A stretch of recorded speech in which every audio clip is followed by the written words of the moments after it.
दोस्तों, अक्सर हम सब पुलिस को बुरा भला कहते रहते हैं कि पुलिस अपना काम ईमानदारी से नहीं करती, और कहीं ना कहीं बात ये सच भी है। लेकिन कुछ ऐसे ईमानदार और ज़हीन पुलिस वाले भी होते हैं जो बिना किसी गवाह और सबूत के भी केस को अंजाम तक पहुंचाते हैं और कातिल को पकड़ लेते हैं। आज की ये कहानी एक पुलिस के नायाब इन्वेस्टिगेशन की कहानी है कि पुलिस के पास कोई सबूत ना होते हुए भी एक कागज के टुकड़े से पुलिस कातिल तक पहुंच जाती है।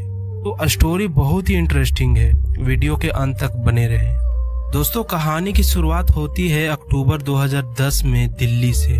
दिल्ली में एक इलाका है पहाड़गंज, और उस एरिया में एक होटल है जिसका नाम है होटल महाराजा केसल। इस होटल के रूम नंबर 207 में होटल का स्टाफ सुबह सुबह ब्रेकफास्ट देने के लिए जाता है और डोरबेल बजाता है, तो अंदर से कोई जवाब नहीं आता। होटल का स्टाफ सोचता है कि गेस्ट अभी सो रहा होगा, तो वो वापस चला जाता है। अब करीब 12 बज जाते हैं, लेकिन रूम नंबर 207 से कोई नहीं निकलता। होटल का स्टाफ फिर से जाता है और कई बार घंटी बजाता है, लेकिन अंदर से कोई जवाब नहीं आता। फिर जो होटल का स्टाफ था वो अचानक दरवाजे को धक्का देता है, तो दरवाजा खुल जाता है क्योंकि दरवाजा अंदर से बंद ही नहीं था। जब वो अंदर जाता है तो देखता है सामने बेड पर एक औरत लेटी हुई है। होटल का स्टाफ देखकर समझ जाता है कि यह औरत सो नहीं रही बल्कि मर चुकी है। होटल का स्टाफ भागता है और अपने मैनेजर को बताता है। मैनेजर के साथ होटल के कई स्टाफ आते हैं और वो देखकर समझ जाते हैं कि ये मर चुकी है। फिर मैनेजर पुलिस को खबर देता है। पुलिस होटल में आती है और पहले रूम नंबर 207 को अपने कब्जे में लेती है और लाश को पोस्टमार्टम के लिए भेजती है और रूम की तलाशी लेती है। लेकिन कमरे से कुछ ऐसा सबूत नहीं मिलता जिसे यह पता चले कि यह औरत की मौत कैसे हुई है। पुलिस रूम नंबर 207 को सील कर देती है और पुलिस मैनेजर से पूछताछ करती है कि ये औरत है कौन, कहाँ से आई है और इसका नाम क्या है। मैनेजर रजिस्टर निकालता है और रजिस्टर देखने के बाद पता चलता है कि रूम नंबर 207 में एक रात पहले 2 लोगों ने चेकिंग किया था, एक ये औरत और इसके साथ एक आदमी, और दोनों का नाम रजिस्टर पर नेहा और विनोद लिखा था, और साथ में ये भी लिखा था कि ये दोनों पति पत्नी है। अब पुलिस को शक होता है कि पति ने बीवी का कत्ल कर दिया और भाग गया। अब रजिस्टर चेक करने के बाद दोनों का पता देखा जाता है, तो रजिस्टर में जो पता लिखा हुआ था वो 610 राम गली अलीगढ़, बस इतना ही लिखा था, उसका आगे कुछ नहीं। अब पुलिस की एक टीम अलीगढ़ जाती है। वहां जाने के बाद पुलिस को पता चलता है कि अलीगढ़ में राम गली और 610 नंबर की कोई मकान ही नहीं है, ये पता ही फर्जी है। पुलिस अब समझ जाती है कि जो रजिस्टर पर नाम है वो भी फर्जी ही होगा। पुलिस वापस आ जाती है, पुलिस के हाथ कुछ नहीं लगता। अब जो पहाड़गंज इलाके के इंस्पेक्टर थे फिर से होटल जाते हैं और कमरे की तलाशी लेने लगते हैं ताकि कुछ सबूत मिल जाए। लेकिन सारे सामान और कमरे की तलाशी लेने के बाद भी कोई ऐसा सबूत नहीं मिलता जिसे यह पता चले कि यह औरत है कौन और कहां से आई है। तलाशी लेते लेते अचानक इंस्पेक्टर की नजर रूम में रखी एक टेबल पर पड़ती है। टेबल पर एक कागज का टुकड़ा पड़ा हुआ था। इंस्पेक्टर उस टुकड़े को उठाते हैं और देखते हैं तो वो एक पेट्रोल पंप का बिल था।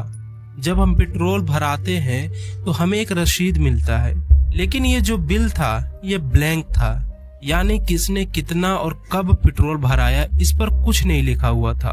बस इस पर पेट्रोल पंप का नाम और पता था, और ये पेट्रोल पंप रेवाड़ी हरियाणा का था।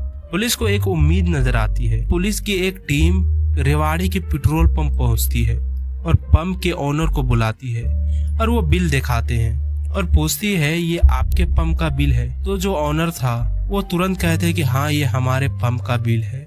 लेकिन जो पेट्रोल पंप का मालिक के बिल देखने के बाद चौंकता है और पुलिस को बोलता है ये बिल आपके पास कैसे आई।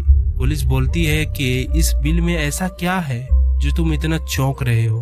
पेट्रोल पंप का मालिक बोलता है कि साहब, जिस सीरीज का बिल हम यूज कर रहे हैं वो अभी खत्म नहीं हुआ है, और ये जिस सीरीज का बिल है ये तो हमने अभी एडवांस में छापने के लिए ऑर्डर दिया है, इसकी डिलीवरी अभी हमें ही नहीं हुई है, तो ये आपके पास कैसे पहुंच गई। पुलिस बोलती है कि ये तुम जानो, तुम्हारे पेट्रोल पंप का बिल दिल्ली के होटल में कैसे पहुंचा? पेट्रोल पंप का मालिक थोड़ा घबराता है और फिर बोलता है कि सर, हमने ये बिल रेवाड़ी में ही एक ऊषा प्रिंटिंग प्रेस है, मैंने ये बिल छापने के लिए वहीं ऑर्डर दिया है, शायद ये बिल वहीं से लीक हुई होगी। पुलिस भी सोचती है कि इस बिल का राज उस प्रिंटिंग प्रेस से ही पता चलेगा। पुलिस पता लेती है और ऊषा प्रिंटिंग प्रेस पहुंचती है। प्रिंटिंग प्रेस का जो मालिक था उसका नाम दुष्यंत था। पुलिस सीधा बिल दिखाती है और पूछती है, ये बिल आपके पास छापने को दिया गया है, लेकिन इसकी डिलीवरी आपने अभी तक क्यों नहीं दी? प्रेस का मालिक भी हैरान होता है और बोलता है कि सर, ये बिल अभी पूरी छपी ही नहीं है और इसकी डिलीवरी देने में अभी 15 से 20 दिन बाकी है। पुलिस बोलती है, तो फिर ये बिल दिल्ली के एक होटल में क्या कर रहा था? प्रेस का मालिक बोलता है कि ये बिल हमारे कारीगर लोग छापते हैं, हो सकता है किसी कारीगर ने छापते वक्त कुछ बिल अपने पास रख लिए हो। पुलिस कारीगर की लिस्ट मांगती है तो पता चलता है कि इन कारीगरों में से एक प्रमोद नाम का कारीगर 3 दिनों से काम पे नहीं आया है। पुलिस पूछती है कि वो कहाँ है, तो प्रेस का मालिक बोलता है कि उसकी बहन की शादी है और वो छुट्टी लेकर अपने गांव गया है। और पुलिस को एक और बात पता चलती है कि ये जो प्रमोद है, इसकी अभी शादी ही नहीं हुई, लेकिन होटल के एंट्री पर पति पत्नी लिखा हुआ था। पुलिस सोचती है कि हम शायद गलत जगह आ गए, लेकिन जो इंस्पेक्टर थे वो सोचते हैं कि शायद ये पति पत्नी वाली बात भी झूठी हो। पुलिस सोचती है कि हमें और यहीं रहकर इन्वेस्टिगेशन करना चाहिए। अब प्रमोद जहां रहता था किराए पे मकान लेकर, पुलिस वहां जाती है, मकान मालिक को बुलाती है और कमरा खुलवाती है। पुलिस कमरे की तलाशी लेने लगते हैं, लेकिन कोई सबूत हाथ नहीं लगता। लेकिन पुलिस को कमरे में से 2 चीजें मिलती है। एक तो बहुत सारे उसी पेट्रोल पंप का बिल, जो बिल पुलिस को होटल में मिला था, और दूसरी चीज पुलिस को कमरे में टेलीफोन बूथ के बिल मिलते हैं। जब पुलिस इस फोन के बिल को खंगालती है तो पता चलता है कि जो ज्यादातर कॉल है वो पंजाब में फिरोजपुर के पीसीओ पे सबसे ज्यादा कॉल किया गया है। अब पुलिस को लगता है कि इस फोन के बिल को खंगालने के लिए हमें फिरोजपुर जाना चाहिए। अब पहाड़गंज की एक पुलिस की टीम फिरोजपुर पहुंचती है। पुलिस उस पीसीओ के पास जाती है और जो पीसीओ पर जो शख्स बैठता था, पुलिस वो बिल दिखाती है और पूछती है कि आपके पास रेवाड़ी से इस पीसीओ पर कॉल आती थी? तो पीसीओ का ऑनर बोलता है, जी हाँ सर, रेवाड़ी से कॉल आती थी और ये कॉल हमारे पीसीओ के नजदीक में ही एक फैमिली रहती है जिनका नाम श्रीनिवास शर्मा है, और ये कॉल श्रीनिवास शर्मा की वाइफ के लिए आती थी जिनका नाम रेशमा है। पुलिस सोचती है कि शायद श्रीनिवास शर्मा प्रमोद की रिश्तेदार हो। अब पुलिस श्रीनिवास शर्मा के घर जाती है और श्रीनिवास शर्मा से पूछती है, क्या रेवाड़ी से आपके परिवार के लिए कॉल आती थी? तो श्रीनिवास शर्मा बोलते हैं कि मुझे इसके बारे में कोई पता नहीं है, पीसीओ पे ज्यादातर मेरी बीवी ही बात करने जाती थी। पुलिस बोलती है कि तो फिर ठीक है, बुलाइए अपनी बीवी को, हम उनसे ही पूछताछ करेंगे। लेकिन श्रीनिवास शर्मा बोलते हैं कि मेरी बीवी मेरे पास नहीं है, वो मुझे छोड़कर चली गई है। पुलिस पूछती है क्यों और आपने ढूंढने की कोशिश क्यों नहीं की? तो श्रीनिवास शर्मा सारी कहानी बताते हैं।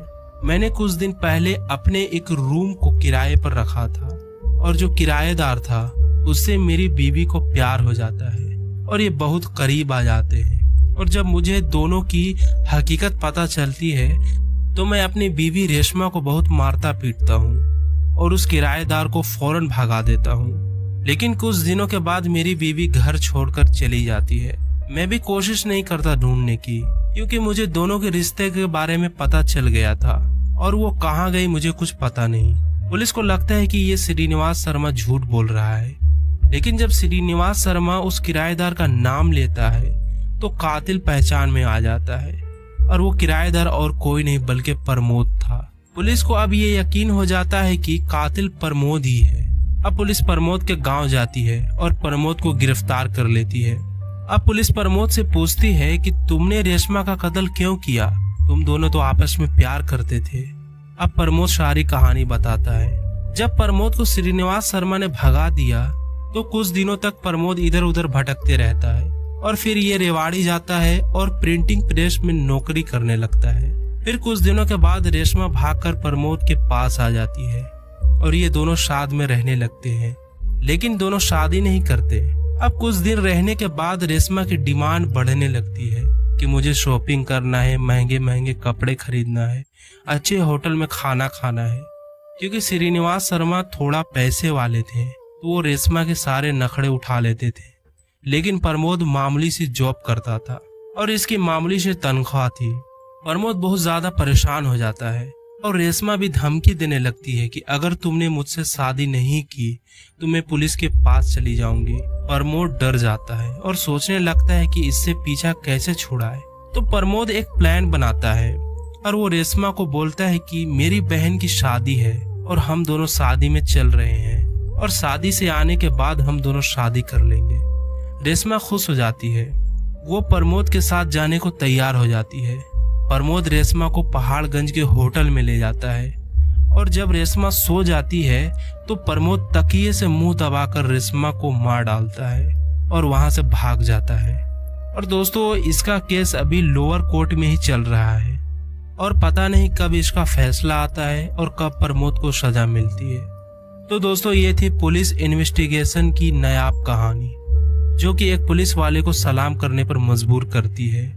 और अगर पुलिस ईमानदारी से अपना काम करे तो छोटे से सबूत से भी मुजरिम तक पहुंच सकती है। क्योंकि इस केस में सिर्फ एक पेट्रोल पंप के ब्लैंक बिल से पुलिस तफ्तीश करते करते कातिल तक पहुंच जाती है। तो दोस्तों, कैसा लगा ये स्टोरी कमेंट में जरूर बताएं और अगर अच्छा लगा हो तो एक लाइक करें, चैनल को सब्सक्राइब करें। तो मैं मिलूंगा नेक्स्ट वीडियो में, तब तक के लिए गुड बाय।